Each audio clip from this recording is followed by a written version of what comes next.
Hello, and welcome to the ALCTS webinar on governance models for shared print collections. I'm Erin Elsie, a member of the ALCTS Continuing Education Committee, and I will be your host for today's webinar. Our presenter today is Matthew Revitt. Matthew is Special Collections and Maine Shared Collection Librarian at the University of Maine and the Shared Print Consultant for the Eastern Academic Scholars Trust. He was previously Program Manager for Maine Shared Collection Strategy IMLS grant. Matthew has written and spoken widely on shared print, and as well as being the moderator for the Print Archive Network Forum, he has served on national shared print committees for OCLC and the Hockey Trust. He brings much expertise to today's topic, and we are fortunate to have Matthew with us today. A few logistics for today's presentation. All attendees are muted to prevent background noise, and we do not have interactive chat capabilities. You may, however, comment on today's presentation using Twitter. The hashtag is ALCTS. We do not monitor the Twitter feed, so if you have questions for our presenters, please type them into the question box on your screen. We will have time for Q&A after the presentation. This webinar is being recorded, and you will receive an email with links to the recording and presentation slides shortly after the presentation concludes. And now we'll switch it over to Matthew. There will be a slight delay as we change presenters.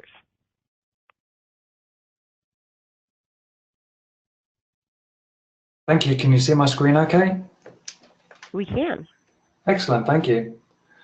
So hello everyone, my name is Matthew Revitt, and in my presentation today I'm going to be providing an overview of shared print, including how programs are formed and managed, get member buy-in and approval, decide their priorities, make retention decisions, and ensure retention agreements are maintained. I will finish with a look ahead to the near future of shared print. This presentation is going to focus on shared print efforts for monographs, serials, and journals, because these are the collection areas where there's been the most work done. Before I get into the presentation, here I am at the University of Maine's Library Storage Facility, where I work as Maine Shared Collection and Special Collection Librarian. What you don't see in the photograph are the piles of snow still outside my office after a few epic snowstorms here in the Northeast. Okay, for context, let's start off looking at some of the most common drivers for shared print programs. Many of you will be familiar with these at your institution. They include a lack of storage space as print collections continue to grow, mandates to repurpose library space for other services, the increased availability of electronic and digital content, the low usage levels of print legacy collections, perceived widespread duplication of content across libraries, although interestingly, as libraries compare their collections, that isn't always borne out by the numbers, which shows there's a lot more uniqueness than libraries anticipate. And finally, there are fears about the inadvertent loss of content as libraries undertake necessary but independent deselection programs. For those of you not familiar with shared print, it's in many ways very practical in nature. Basically, it's groups of libraries committing to retain specific categories of material. This is one of the key ways in which it differs to simply shared storage. Libraries are making their commitments in order to help ensure that the content continues to be available for many more years to come, not only for their own users, but for the wider library and scholarly communities. Titles are chosen for retention based on criteria developed most commonly during a process of group collection analysis, considering retention factors such as uniqueness, digital availability, group overlap, and usage. Commitment periods range from 10 to 25 years. The flip side of retention is that partners can choose to withdraw the titles they own which have a commitment elsewhere. For some libraries, particularly those with pressing storage constraints, withdrawal opportunities, at least in the short term, is what they most hope to get out of their membership. Obviously, in order to rely on retention commitments, the titles need to be readily accessible to partners, either as a shared centralized storage facility like ReCap at Princeton, in the case of OhioLink at 5 regional repositories, or distributed across the collections of partner libraries, like in WEST, the Western Regional Storage Trust, where items are retained on the shelves of member libraries. In these models, items generally continue to be owned by the retaining library. You will see throughout my presentation how important trust is in shared print agreements. While there are governance structures in place, most tend to be intentionally lightweight, so there's not unnecessary barriers to implementation. To give you an idea of the distribution of the shared print universe, this slide shows the total retention commitments made by monograph programs in North America. These programs have collectively agreed to retain approximately 37 million title holdings. This slide, courtesy of OCLC Sustainable Collection Services, shows the US monograph retentions by state. Note this graphic does not include some of the programs SES haven't worked with, but even so you can see there are some significant gaps in the country.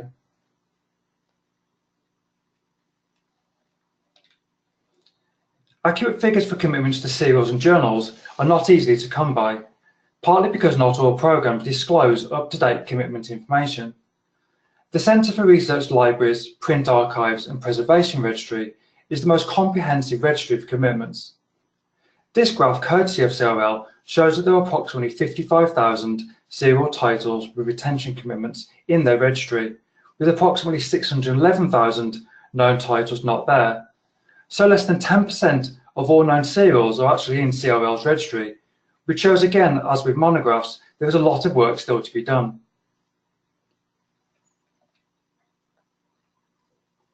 Shared print programs are formed by like-minded groups of libraries that want to protect content to ensure it remains accessible and also facilitate withdrawals, but the makeup of the programs can differ.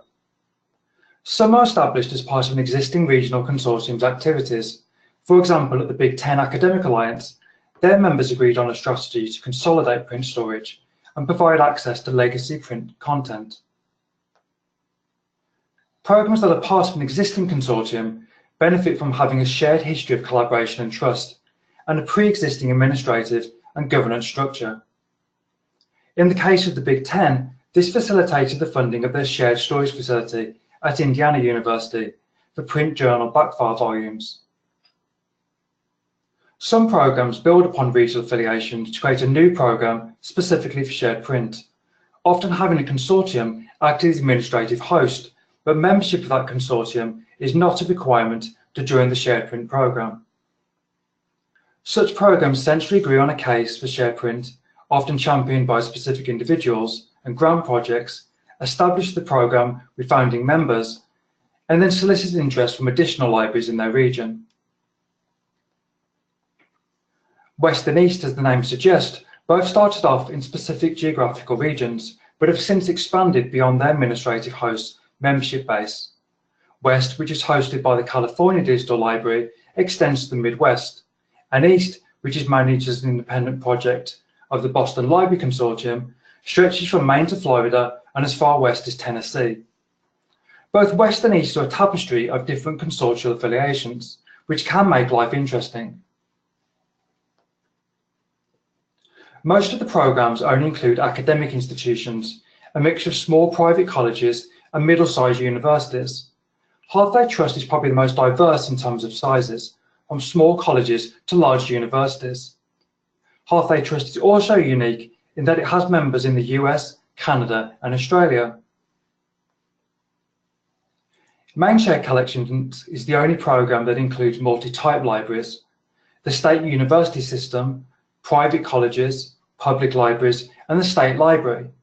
This was possible because of Maine's long history of trust between libraries and an established statewide union catalogue and delivery system. The membership size of shared print programs vary dramatically, from 3 in the Toronto area tri-university group to 74 in West. While of course greater membership numbers can potentially allow for more material to be protected, larger groups require more administrative overhead.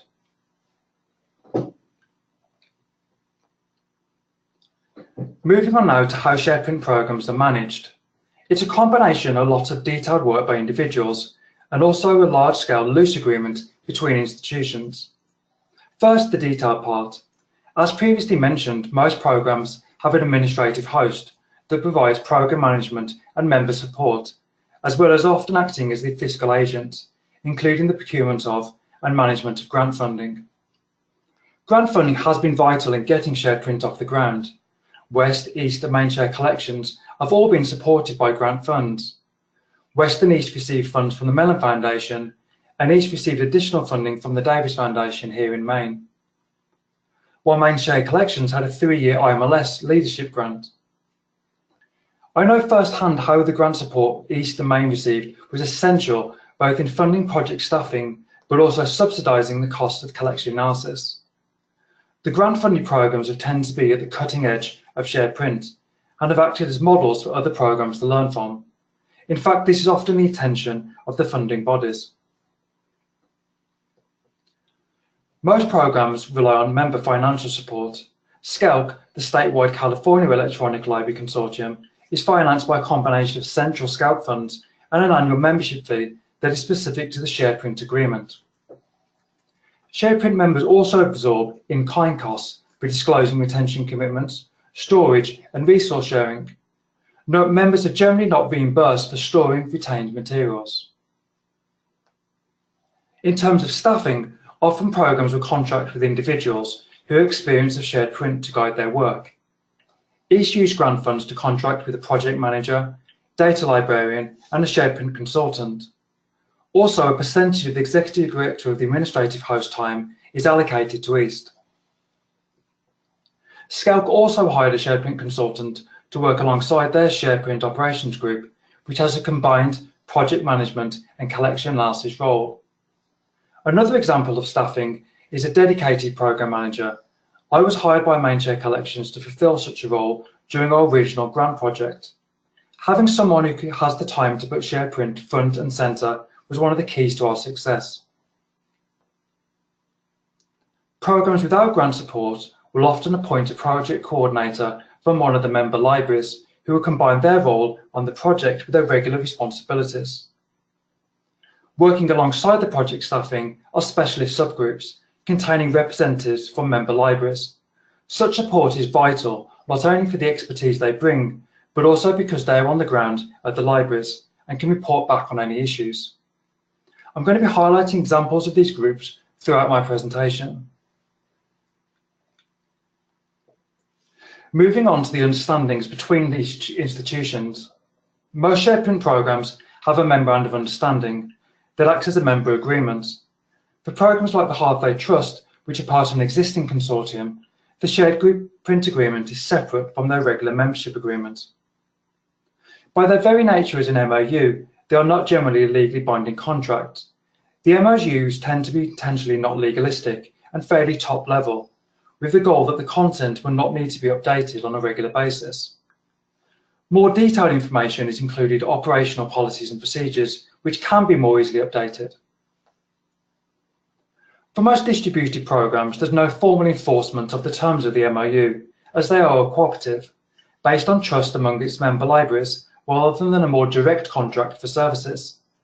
Part of what being a member is about is agreeing to a set of shared understanding of how materials are designated for retention and made available to other members.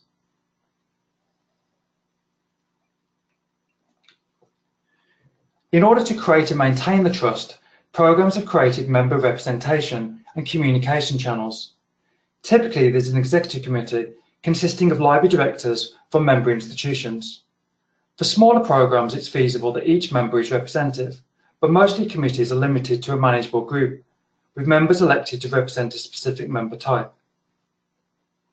Both East and Chi-Chi, the Central Iowa Collaborative Collections Initiative, which by the way has the best shared print acronym, have formed an executive committee that provides the primary governance of the program. Executive committees have the authority to approve membership applications, policies and procedures, budgets, including changes to membership fees or other costs, from committees and working groups, and provide feedback on project progress and contribute in strategic planning.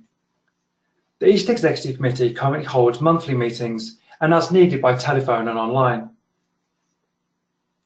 Executive committees and the various working groups provide libraries with opportunities to directly affect the direction of the programme. There are certain situations where we will consult the approval of all member libraries, for example, changes the MOU or approving retention models. In these cases, polling members serves to get feedback or approval, but it is also an important way of sharing information with our members. Programs like EAST also host webinars and member meetings as a chance to both update members and solicit feedback. In EAST, we face the challenge that there is disproportionality in terms of size of members. We had 3 significantly larger institutions in our cohort 2, which meant their retention percentages were significantly higher. It was therefore essential that we confirmed with the directors of these libraries that they were willing to commit to these higher percentages before we could finalise the retention rules. On the flip side, we had one library who, because of local space constraints, felt unable to agree to their allocated commitments. The EAST Executive Committee decided that all members should take on their fair share of commitments. So in the end, we lost this one partner from our group.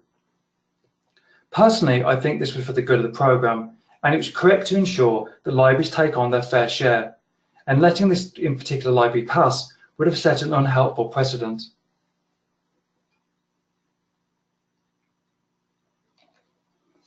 To build quantitative trust in their retention commitments, some programs verify the likelihood that retained titles are available and usable by scholars and researchers. It should be noted that validation among distributed monograph programs is rare, with Chi-Chi and EAST the only 2 programs I'm aware of that have actually carried out it in full. However, a number of serial and journal programs like WEST validate certain high-risk categories of print journals to verify completeness and condition. I'm going to concentrate briefly on monograph validation because I'm more familiar with it with my work on EAST. In Chi-Chi's case, the relatively small number of retention commitments, around 150,000 total, made it easier for them to validate the full extent of their commitments. On the other hand, for a much larger group like EAST, full validation was never going to be an option. Instead, we carried out a sample study to determine the likelihood of items being missing.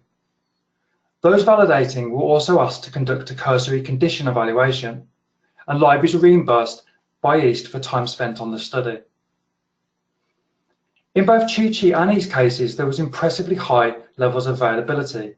In fact, in EAST, there was 97% availability rates.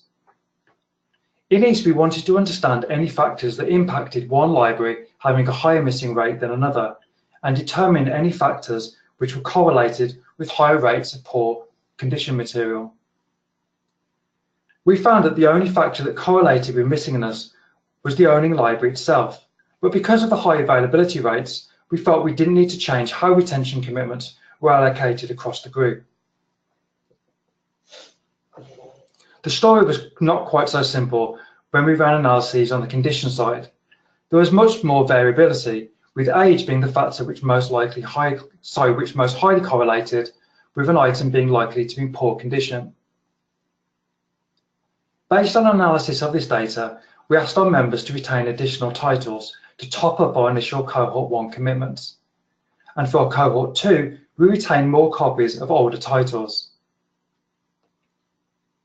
This was a way to further cement the trust we had in the process of making retention agreements. Shared print programs have demonstrated common interests by coming together in a group. However, there are differences in priorities between different programs.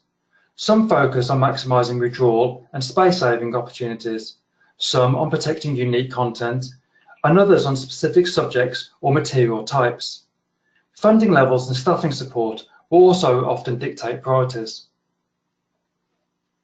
Programs need to decide whether they are concerned primarily with making formal commitments or identifying categories of materials to withdraw. In ALCTS, the Academic Libraries of Indiana and Private Academic Library Network of Indiana's case, they wish to reduce print collections and reclaim space by identifying withdrawal candidates. EAST, on the other hand, were more concerned with identifying material that their members agreed should be retained and protected. Another decision for programs is what material will be considered for retention. Some programs focus on specific subjects. For example, science titles was the focus for the Wisconsin Iowa Shared Print Program, as both an area of strength and of duplication for these libraries. Also, titles in these subjects were commonly available electronically. The Centre for Research Libraries Linda Hall Library's focus is maintaining materials in the fields of science, engineering, and technology. For programs like this with a centralised storage facility, it makes sense to focus on subjects where there's likely to be high duplication and low use of the physical, so it can be easily consolidated. Different circulation patterns between public and academic libraries create different priorities.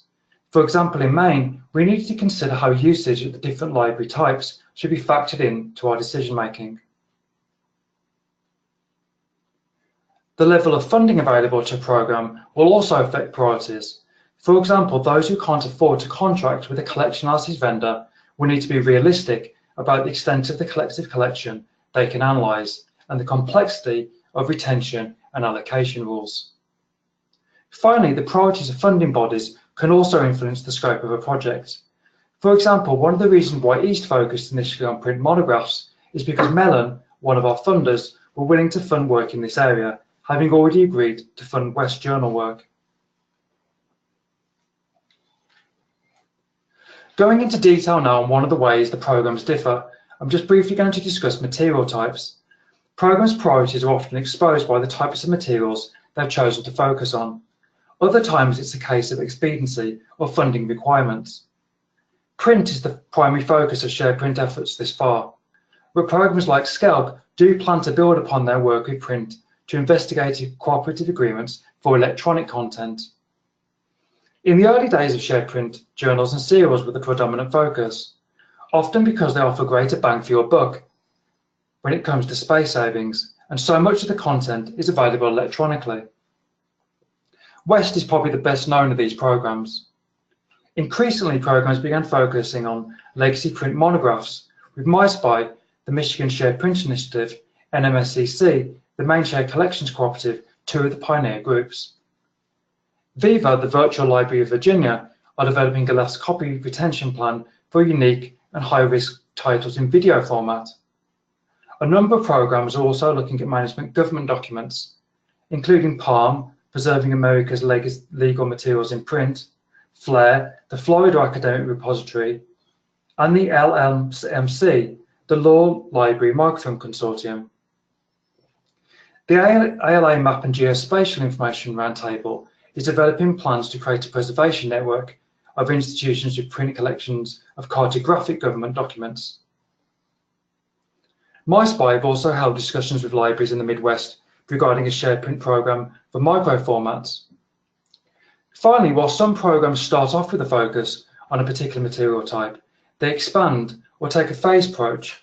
For example, while COPAL, the Council of Prairie and Pacific Libraries, implemented shared print agreements for serial and journal titles, it has gone on to analyse both monographs and Canadian federal documents. I find it interesting with how all the different material types there's still similar drivers: perceived high levels of duplication, low usage of the physical items, and concerns about protecting unique materials.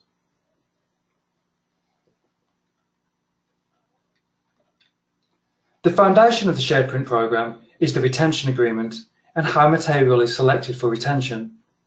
Generally, monograph programs are restricted to circulating titles only. This is mainly because in order to rely on a retention commitment from another library, you need to know that your users can still readily access the content. Some monograph programs, like Maine Shared Collection and East, have made the decision to exclude from their retention commitments specific publishers whose works have limited importance and usefulness over time, like textbooks and travel guides. For serials and journals, the size of the collective journal collection and extent of collective duplication requires libraries to focus their efforts on specific types of journals and their backfiles. West have developed a risk matrix to assist them in identifying which titles are most at risk. It's then the responsibility of the West Collections Council to consider which titles should be incorporated into their various cycles of making commitments. There's no universal one-size-fits-all retention model. Every program will prioritize retention factors differently, depending on its goals, what material is being considered, the personalities involved in the decision making, data and tool constraints, and the physical capabilities of institutions. Generally, an agreement will be reached on a safety net of copies to keep within the group to ensure that there are sufficient numbers to meet user demand for years to come. Many programs have a commitment to retaining at least one copy of every title in their collective collection. To enforce this rule, Connect New York have implemented a last copy policy to protect unique and last copies from being withdrawn in their consortium. The end result of all this work is a set of retention rules that will be applied to the collective collection. Because it's so fundamental to shared print, I'm going to spend time now discussing the most common factors programs consider when making retention decisions. These include circulation history, as commonly programs will retain more copies of higher circulating material to satisfy future demand. I have to say though, having worked on a number of shared collection analysis projects, the circulation levels are always fairly low. Subject or publisher is another factor.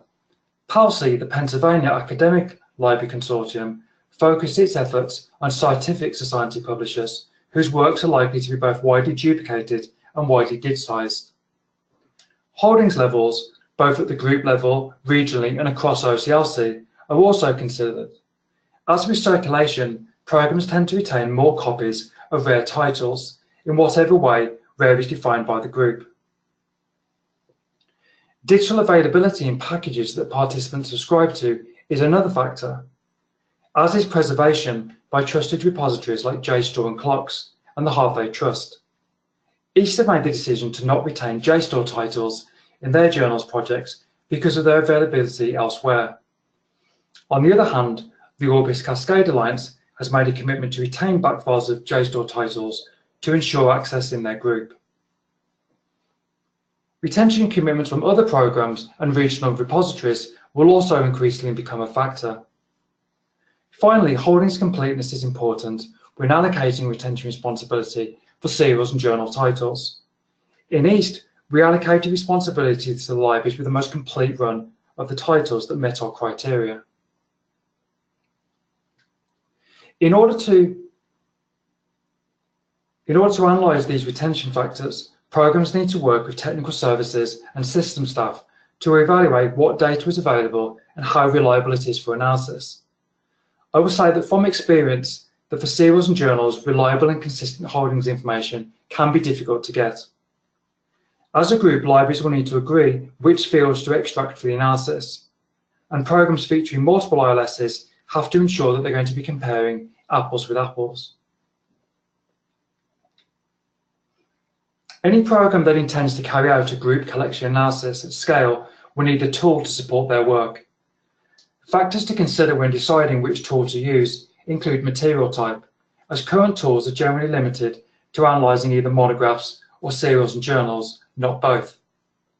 Cost is obviously another important factor, and is why you will hear the Colorado Academic Alliance decided to build their own collection analysis module. That, and of course, they have the local expertise to develop such a tool. Choices for collection analysis tools are fairly limited. For print monographs, OCLC's Sustainable Collection Services online analytics tool, GreenGlass, stands alone, and the vast majority of programs have contracted with SCS. Having worked with them on a number of projects, I can say that they offer a first-class service, not only in terms of their ability to present collection data, both at the individual and group level, facilitate the development of retention models in real time, and allocate retention responsibility across a group, but also their project management and cathoding skills. SCS also benefit from having a direct channel to the OCLC holdings data. The Colorado Academic Alliance made the decision to develop an in-house collection tool for monographs and serials, adding the ability to compare collection holdings across the group in their tool Gold Rush, which they now offer commercially to other libraries. It will be interesting to see how this market expands over time. West and the California Digital Library have their own collection analysis tool, AGWA, to assist both the group and local libraries to consider what journals to archive next. However, no, AGWA is not available beyond West. The Centre for Research Libraries offers a collection analysis service for serials and journals. In East, our decision to partner with CRL was based on cost, and we also felt CRL's holding overlap reports would be key in developing our retention rules.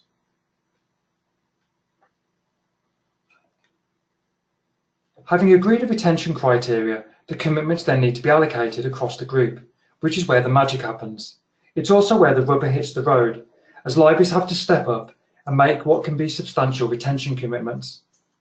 Most programs start off with the goal of distributing retention commitments equitably across the group, so each library has a similar percentage of their collection retained.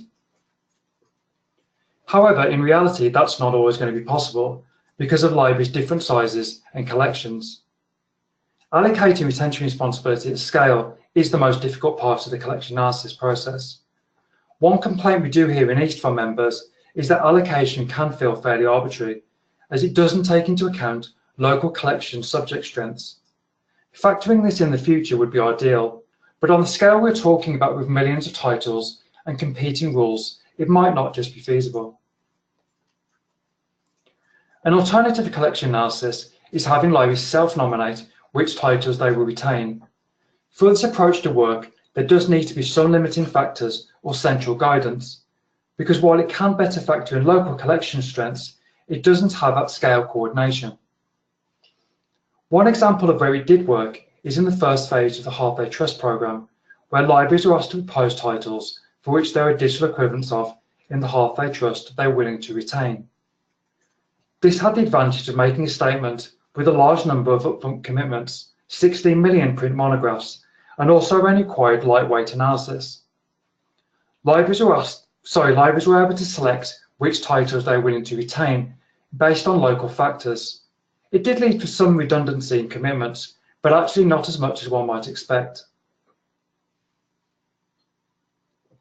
In Phase 2, Half-Day Trust plan on analysing and retaining approximately 2.6 million titles that didn't receive a commitment in the first round, which is a much more manageable number of titles to analyse.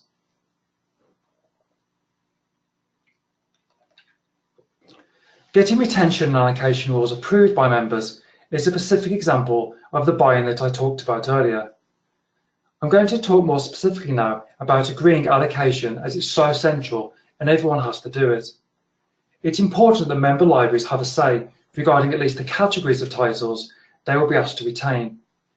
In order to get approval, programs will appoint a collection analysis working group that represents the membership. Commonly, such groups will consist of collection heads who are empowered to make decisions on behalf of their institution. And in larger groups, where it's not possible to have all libraries represented, someone who can represent a specific member group. As two contrasting examples, firstly in East, for our recent Cohort 2 work, we held weekly 1-hour collection analysis meetings for approximately 3 months, with homework in between. Once we had a final set of recommendations, they were sent to the voting members at each library to approve on behalf of their institution. My spy, on the other hand, with a smaller group of libraries, we were able to meet in person for a day of collection analysis and experimenting with different retention rules.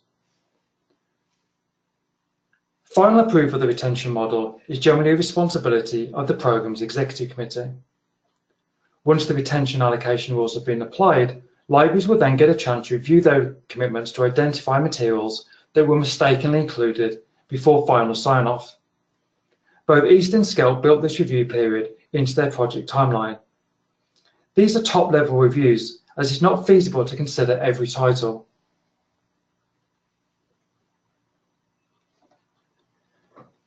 Having agreed their retentions, most libraries, for varying reasons, will then disclose their commitments in ILSs. Main shared collections require their members to record retention commitments in the Mark 583 field in order to prevent retained materials from being prematurely withdrawn. In addition, some of our libraries have physically marked retained items, but generally this is only possible at a smaller scale. Disclosing retention commitments can also facilitate local and group analysis of the retention data and allow libraries to identify deselection candidates. Again, in Maine, we've implemented a collection analysis service whereby we would compare the holdings of an individual library with the corpus of main shared collections retention commitments. and combine that data with local circulation stats to provide libraries with withdrawal candidates. We also provide them with a list of titles they own that are rare in OCLC and Maine, with the hope that they will retain these titles for MSCC. For some programs, it's important to disclose commitments because the title's retention status could affect its lending rules. Finally, disclosing commitments can be a nice way to promote the work of the program and the library's commitment to protecting scholarly material.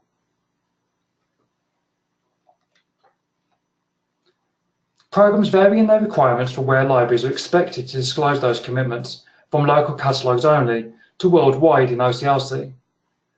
MySpy libraries only currently require their members to record retention commitments locally because they were more focused on ensuring that there are sufficient copies in their group, rather than making a long-term retention commitment to the wider library community. For programs where members share a union catalogue, like in Flair and Maine, it makes sense to also record the commitments there, so they can be viewed by partner libraries, and in Maine's case, other libraries in the state. Half-Aid Trust requires its members to disclose commitments in their shared print registry, which is a service they're going to offer their members and which will be used in future analyses. For programs without shared catalogues, it makes sense to record retention commitments centrally in OCLC WorldCat, which is already part of most of the academic libraries' existing workflows. However, unfortunately, the ability to record and discover monograph retention commitments in OCLC is not currently available, which is a sizable barrier to group and cross-group analyses of retention data. But the good news is that OCLC are currently beta testing a new registration service to record monograph commitments in WorldCat. Some CWIL and journal programs currently record their commitments in OCLC using a second institutional shared print symbol. Journal and CWIL retention commitments are also recorded in CRL's print archives and preservation registry. The work to record commitments is usually the responsibility of technical services and system staff. Some programs like Eastern Maine provide central support for doing this and include guidelines for libraries to follow. Moving on now to access to retained materials, which is important obviously because in order to rely on a retention commitment, members need to know that they can still access the content. Distributed programs tend to be a light archive where retained materials are subject to the existing circulation and interlibrary loan rules policies of the retaining library. Programs part of an existing consortium like Viva are fortunate in that they already had ILL guidelines in place. CWIL and journal programs like West encourage its members to provide electronic delivery and photocopies and in-house use at the borrowing library. Central storage facilities like that of the Big Ten will often have a separate access rules for non-members, which limits borrowing to electronic copies only. East has a member policy where no charge lending is encouraged, but the local library can decide to charge. Access was one of the more hotly discussed policies brought before our Executive Committee. I'm pleased to say that for right now, libraries have agreed not to charge one another. East also established a working group with ILL staff that developed a set of best practices. At our most recent East member meeting, we heard from some of our members that they would like the programme to study the effect of East lending rates and what that means for the future of the programme.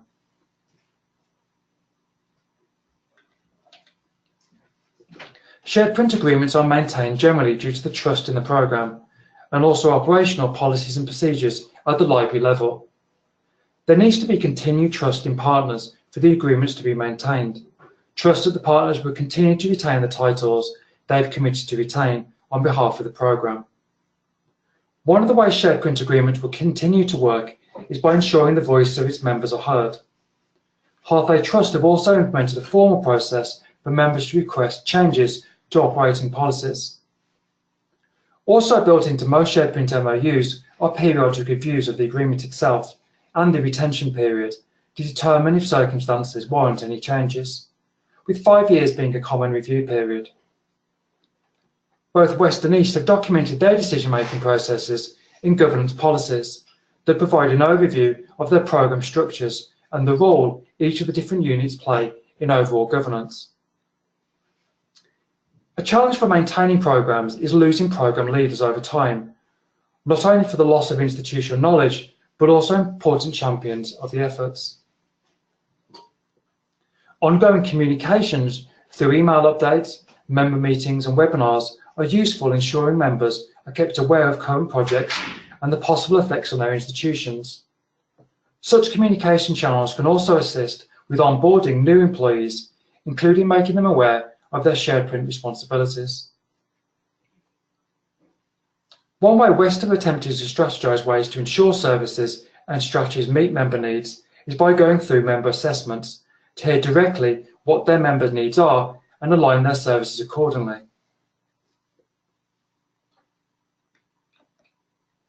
On a practical level, retention agreements are also maintained through various operating policies and procedures, some of which I've referred to already, such as recording retention commitments and ILSs. Additionally, in order to preserve to the extent possible the full set of retention commitments, many programs have developed a set of procedures to be followed to replacing lost or damaged items. From experience, this can be one of the more challenging aspects of shared print programs, as libraries identify titles they've committed that are lost or damaged and are unsure what their obligations are. For large batches of lost or damaged items, East has implemented a biannual reallocation process, which is managed centrally by East project staff. Most programs will also have the provision that items can be transferred to another member library for retention if the original owning library can no longer retain the title.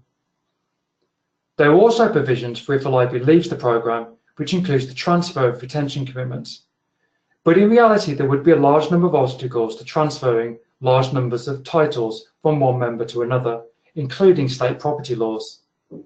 Shared print programs still need to work out how these scenarios would play out in practice. Mindshare Collections and East both have standing operations committees.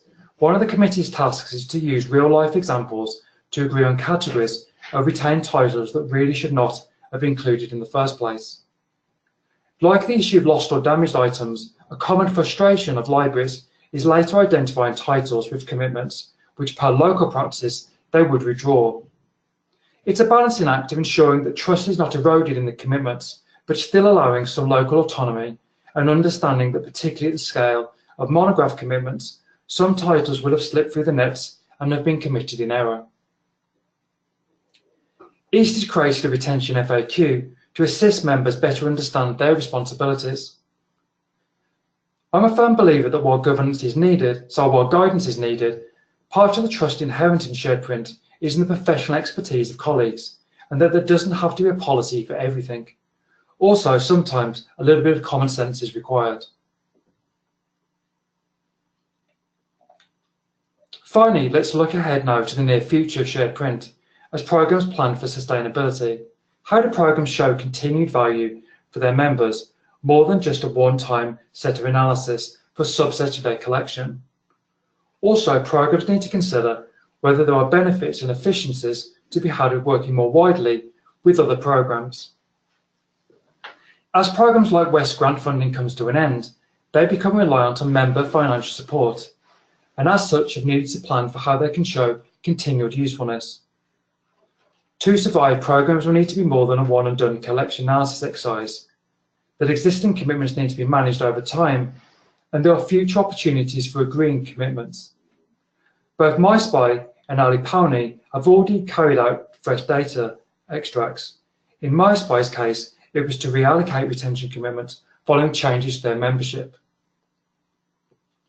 Mindshare Collections will be going through another group collection analysis in 2019, analysing newer titles that were too new during our original analysis 5 years ago, as well as including the collections of libraries that have since joined the cooperative. It still remains to be seen whether programs are going to be able to go through periodic group collection analyses in the face of high costs and potential retention fatigue. In order for programs to be sustainable, there needs to be sufficient staffing levels to ensure that momentum isn't lost. Shared print is something that can be easily sidelined once the next new big thing comes along. However, staffing is a costly expense, which once grant funding ends, is borne by the members. So programs need to work hard on making the case for staffing levels that are compensatable with the extent of project activities. For example, that is why my job title is so long, because between major initiatives, shared print for distributed programs is not a full-time proposition, but it's useful to keep someone as the point person for the program.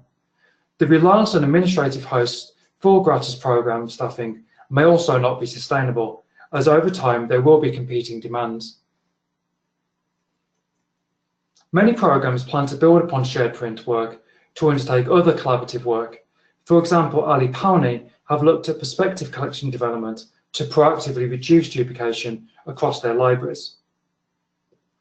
SCELC is beginning to look at shared print as part of a suite of member services that may in the future also include a shared ebook collection reflecting shared print retention holdings. Deciding how and when to grow a program, both in terms of membership and activities, is something East is considering as we finalise retention agreements for our second cohort. Balancing the benefits of prestige and additional membership fees and retention commitments new members bring, with the additional administrative overheads, potential changes to the membership culture, and effects on lending. There's also the danger of growing too fast without taking stock of the effects of commitments on current members. Many programs are at a crossroads of whether they continue to work in their own silos or instead scale up by working with other programs, for example on collection analysis. In some cases, existing delivery agreements play a part. There's also more formal collaboration with ACERL, the Association of Southeastern Research Libraries, and the WRCL, the Washington Research Library Consortium, whose programs have implemented a reciprocal ILL agreement, which provides no fee priority service to each other's resource sharing requests. Wider collaboration is the goal of the Rosemont Shared Print Alliance, a group of regional repositories interested in coordinating efforts on larger scale to ensure the retention of and access to print journal backfiles.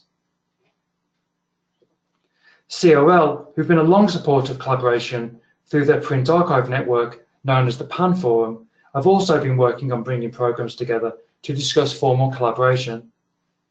As an aside, I would recommend to anyone who is interested in shared print to attend COL's Open PAN Forum held on the Friday of ALA Midwinter and annual.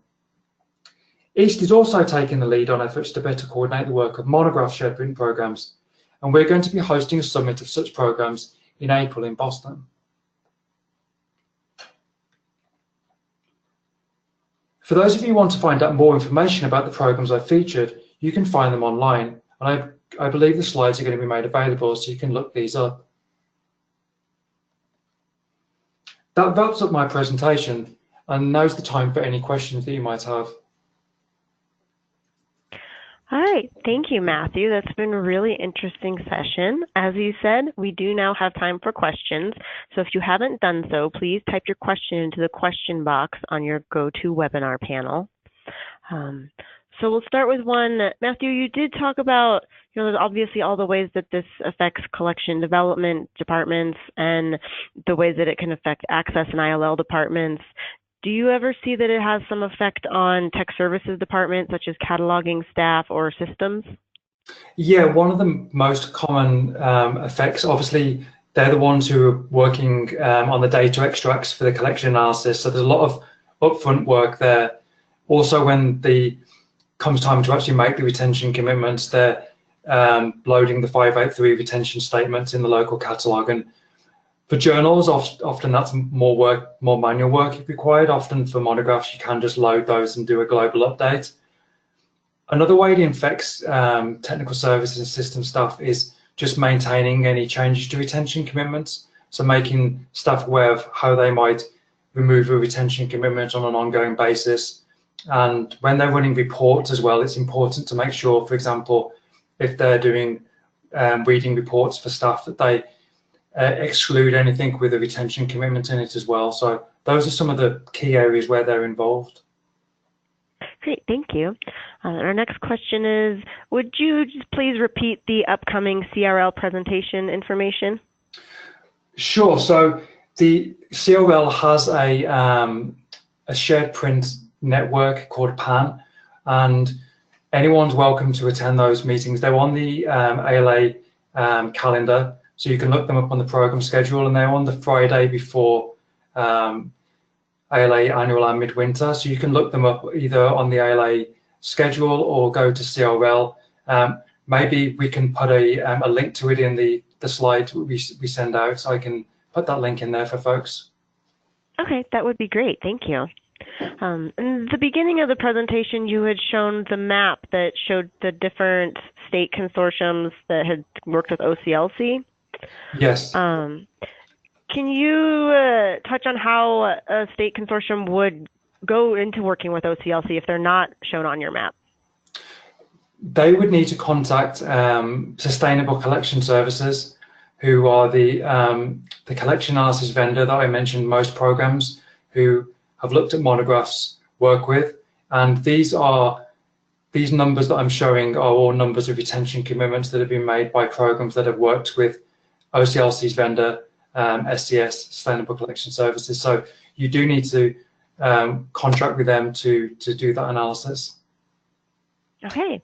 Then next question is, how important is it that shared print programs have members that are geographically close to each other? Traditionally, people thought it was very important, and that's why they tended to cluster in geographical areas, because of the access issue and also the existing trust that have that makes it easy to work on these kind of programs. Because I think, as you've heard from throughout my presentation, trust is the key component of shared print.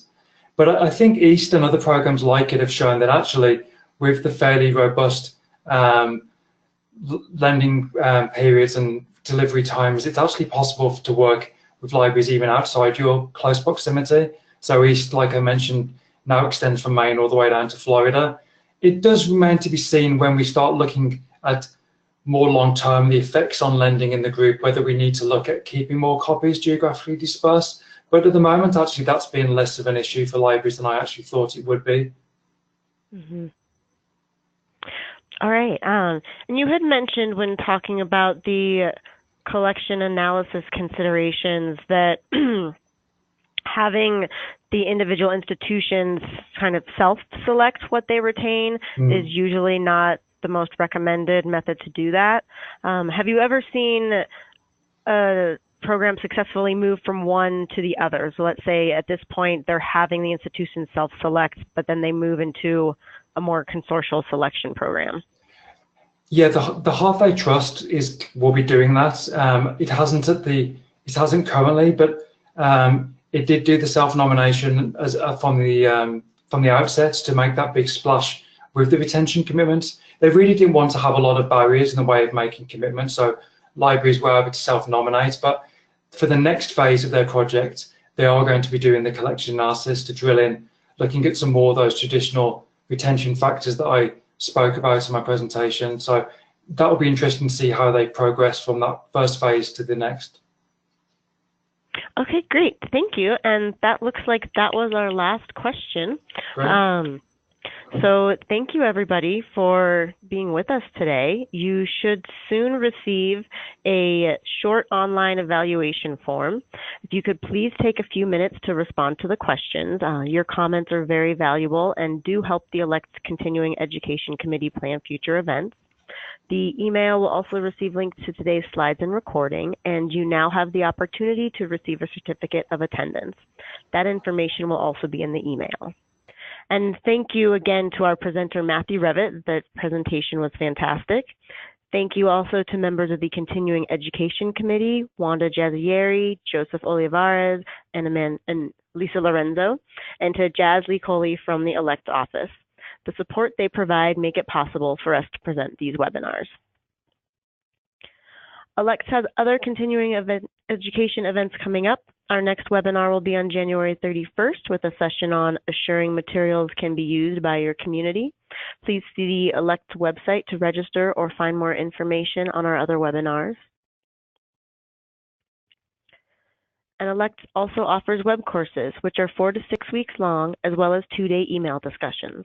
Our next e-forum will be on January 23rd, discussing consortial collection development. So it's very much related to what we've gone over today. So thank you all again for being with us. We do appreciate your joining us, and this will conclude our session.